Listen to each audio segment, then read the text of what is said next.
नमस्कार। सत्यमेव जयते यानी एसटीबी को देख रहे आप सभी का स्वागत है और मैं हूं भारत की राजधानी नई दिल्ली से डॉक्टर हरीशचंद्र लखेड़ा। महाकुंभ को लेकर 9 बौद्धों के एक झूठ का फिर पर्दाफाश हो गया है।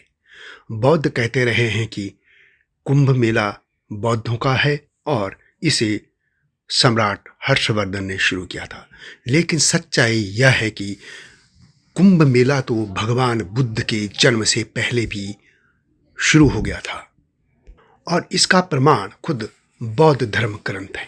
जी हाँ, इसी बारे में आपसे मैं विस्तार से बात करूंगा।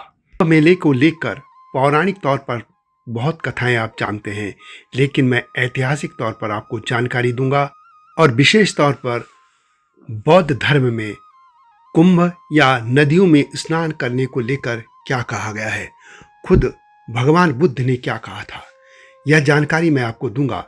लेकिन जब तक मैं आगे बढ़ूं, आपसे अनुरोध है कि हिमालय लोग यूट्यूब चैनल को सब्सक्राइब अवश्य कर दीजिए, जो चैनल पर नए हैं या जिन्होंने अब तक ऐसा नहीं किया है। समसामयिक मुद्दों पर यानी समाचारों पर भी देखिएगा मेरा चैनल सत्यमेव जयते यानी एसटीबी। ये आपसे विनम्र अनुरोध है। बौद्ध ग्रंथों से ही प्रमाण मिलते हैं कि भगवान बुद्ध के जन्म काल से पहले से ही कुंभ मेले का आयोजन होने लग गया था। बौद्ध धर्म ग्रंथ मध्यम निकाय में भगवान बुद्ध ने जो कुछ कहा उससे साफ हो जाता है कि कुंभ का मेला बुद्ध के जन्म से पहले शुरू हो गया था और इस धर्म ग्रंथ की रचना 3वीं शताब्दी ईसा पूर्व और 2वीं शताब्दी ईस्वी के बीच हुई मानी जाती है। यानी उस कालखंड में भी कुंभ मेला लगने लग गया था और खासतौर पर प्रयाग में कुंभ मेले का आयोजन होता था। जो लोग कहते हैं कि सम्राट हर्षवर्धन के समय यह मेला शुरू हुआ था, वह भी सही नहीं है, क्योंकि हर्षवर्धन का कार्यकाल तो 606 ईस्वी से 647 ईस्वी तक का था। यह सत्य है कि हर्षवर्धन इस मेले में शामिल होता था, लेकिन यह सत्य नहीं है कि हर्षवर्धन ने ही कुंभ मेले का आयोजन किया था। प्रयागराज में महाकुंभ शुरू हो चुका है। कुंभ मेले को लेकर पौराणिक तौर पर बहुत कथाएं आप जानते हैं, लेकिन मैं ऐतिहासिक तौर पर आपको जानकारी दूंगा और विशेष तौर पर बौद्ध धर्म में कुंभ या नदियों में स्नान करने को लेकर क्या कहा गया है, खुद भगवान बुद्ध ने क्या कहा था, यह जानकारी मैं आपको दूंगा। सोशल मीडिया में 9 बौद्धों का एक बड़ा वर्ग यह साबित करने की कोशिश में लगा है कि कुंभ मेला वास्तव में बौद्ध धर्म से जुड़ा है। वे महान सम्राट हर्षवर्धन को बौद्ध नरेश घोषित करते हैं और दावा करते हैं कि हर्षवर्धन ने ही कुंभ मेले को शुरू किया था, लेकिन सच्चाई इसके विपरीत है। खुद बौद्ध धर्म ग्रंथों में भगवान बुद्ध के मुंह से ही कुंभ को लेकर कई बातें कही गई हैं। लेकिन यह बताने से पहले मैं सबसे पहले कुंभ के बारे में बता दूं। कुंभ मेला यह 2 शब्दों से बना है, कुंभ और मेला। कुंभ जो कि संस्कृत का शब्द है और जिसका अर्थ होता है कलश यानी घड़ा, जो कि समुद्र मंथन की कथा और अमृत कलश से ही निकला है। और मेला सभी जानते हैं। यह इस बात का प्रमाण है कि कुंभ मेला संस्कृत का शब्द है, न कि उस पाली भाषा का जिसमें प्रारंभिक समय में बौद्ध ग्रंथ लिखे गए थे, और न मागधी जिसमें कि भगवान बुद्ध अपना प्रवचन देते थे। भगवान बुद्ध ने जो कुछ इस नदियों में स्नान करने को लेकर कहा वह मैं बाद में बताऊंगा, लेकिन पहले मैं महान सम्राट हर्षवर्धन की बात कर लेता हूं।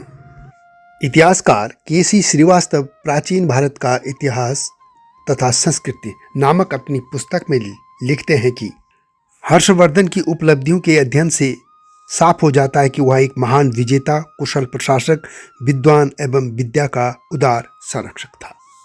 वे आगे लिखते हैं कि हर्षवर्धन एक उच्च कोटि का विद्वान था। उसकी रचनाओं का उल्लेख हम पहले कर चुके हैं। उसने शिक्षा और साहित्य की उन्नति को अत्यधिक प्रोत्साहन प्रदान किया। वह एक धर्म सहिष्णु सम्राट भी था और इस रूप में ब्राह्मणों तथा बौद्धों का सम्मान करता था। गुप्त साम्राज्य के विघटन के बाद भारत में फैली हुई अराजकता एवं अव्यवस्था का अंत कर हर्ष ने देश की सांस्कृतिक उन्नति का मार्ग प्रशस्त किया, किंतु इसके बावजूद यह कहना तर्क संगत नहीं कि हर्ष हिंदू भारत का अंतिम महान शासक था। हर्ष के बाद शासन करने वाले कन्नौज नरेश यशोवर्धन, कश्मीर नरेश ललितादित्य, प्रतिहार नरेश मिहिर भोज तथा महेंद्रपाल एवं पालवंशी शासक धर्मपाल आदि का साम्राज्य न तो हर्ष के साम्राज्य से कम था और न ही वे महानता में हर्ष से घटकर थे। प्रतिहार शासक महेंद्रपाल इन शासकों में सर्वाधिक शक्तिशाली एवं तेजस्वी था। उसने भी कन्नौज को राजधानी बनाकर शासन किया। जहां हर्ष की अधिकांश विजय संदिग्ध हैं, वहीं इस बात के निश्चित प्रमाण प्राप्त होते हैं कि महेंद्रपाल का साम्राज्य हिमालय से विंध्य पर्वत तथा पूर्वी घाट से पश्चिम घाट तक विस्तृत था। सभी क्षेत्रों से उसके तथा उसके सामंतों के लिए प्राप्त होते हैं। इस विस्तृत प्रदेश पर महेंद्रपाल ने हर्ष की अपेक्षा अधिक कुशलता से शासन किया। उसके समय में कन्नौज नगर का सांस्कृतिक गौरव हर्ष काल से कहीं बढ़कर था। अतः यदि उत्तरी भारत का अंतिम महान हिंदू सम्राट होने का श्रेय किसी शासक को देना है तो उसके लिए हर्ष की अपेक्षा महेंद्रपाल का नाम अधिक उपयुक्त प्रतीत होता है। मेरा सिर्फ ये कहने का आशय है कि यहाँ पर भी इतिहासकार ने हर्ष को हिंदू सम्राट बताया है। हर्ष के शासनकाल में चीनी यात्री हुएनसांग भी आया था। हुएनसांग के विवरण से पता चलता है कि हर्षकालीन समाज में 4 वर्णों ब्राह्मण, क्षत्रिय, वैश्य और शूद्र के अतिरिक्त कई जातियां व उपजातियां भी थी। वह अनेक मिश्रित जातियों का भी उल्लेख करता है। वह ब्राह्मणों की प्रशंसा करता है और क्षत्रियों की वीरता की प्रशंसा भी करता है। उन्हें वह राजाओं की जाति कहता है। वह यह भी लिखता है कि वैश्यों के हाथ में देश की अर्थशक्ति थी। हुएनसांग यह भी बताता है कि गंगा जल को लोग पुण्य जल समझते थे और लोगों की ऐसी धारणा थी जो लोग इस नदी में जल में डूबकर मर जाते थे, उनका स्वर्ग में सुखपूर्व जन्म होता था।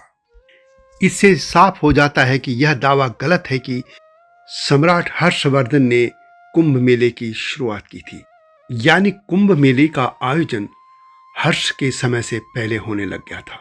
और अब बात करते हैं भगवान बुद्ध की। इतिहासकार इस बात पर सहमत हैं कि वैदिक सभ्यता से ही बुद्ध निकले थे।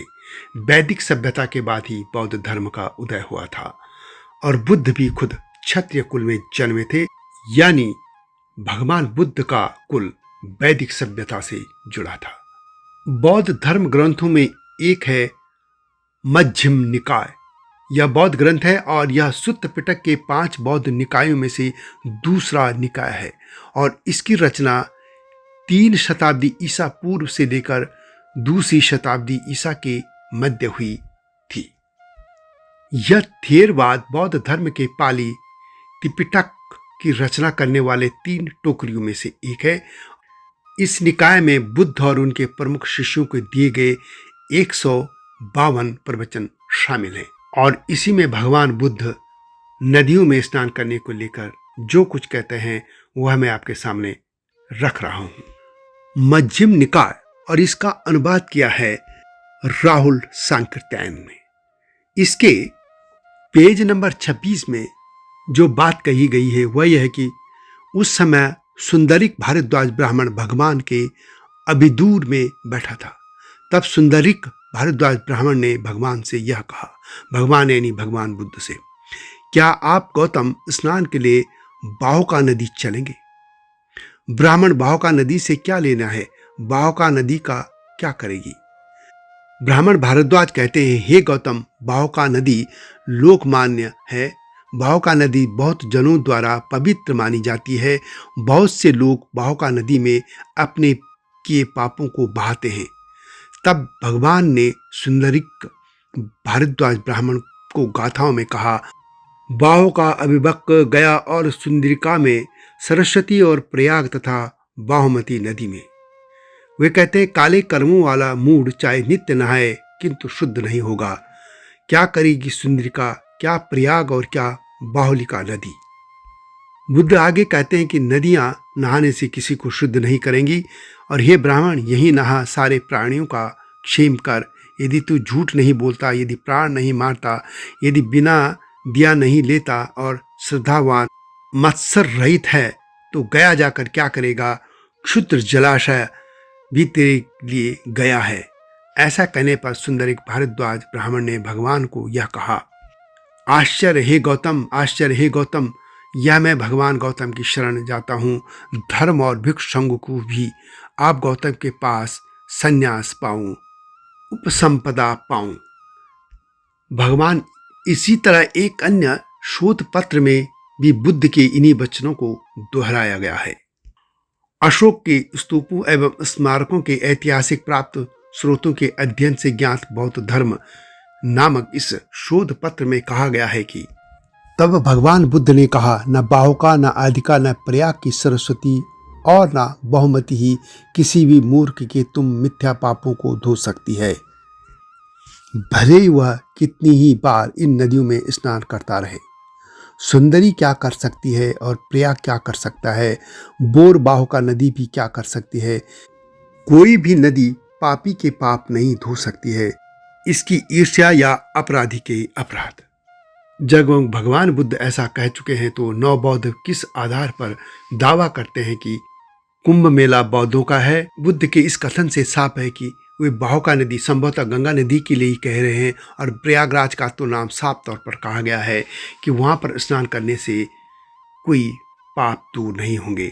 यानी वे बौद्धों को साफ कहते हैं कि उन्हें इस तरह के स्नान यानी कुंभ जैसे स्नान की जरूरत नहीं है। और जब भगवान बुद्ध साफ तौर पर कहते हैं कि किसी नदी में की जरूरत नहाने की नहीं है, तो फिर बौद्ध कैसे दावा कर सकते हैं कि कुंभ बौद्धों ने शुरू किया था? यह कैसे हो सकता है कि भगवान बुद्ध कुंभ को नकारें और बौद्ध उसको आगे बढ़ाएं? यह जो गलत इतिहास लोगों के सामने परोसा जा रहा है, उसका पर्दाफाश जरूरी है। और यह साफ है कि भगवान बुद्ध से भी पहले गंगा नदी में या अन्य नदियों में स्नान होता था, यानी कुंभ पहले से मनाया जा रहा था। वीडियो कैसी लगी कमेंट में अवश्य लिखें। जल्दी आऊंगा नई गाथा के साथ, तब तक जय हिमालय, जय भारत। हिमालय पे पेड़ हो तो गीत गाएंगी नदियाँ, गीत गाएंगी नदियाँ। पेड़ों पे चिड़िया है तो गीत गाएंगी नदियाँ, पेड़ों पे चिड़िया है तो गीत गाएंगी नदियाँ। माँ की लोरी जैसे होते हैं नदियों के गीत।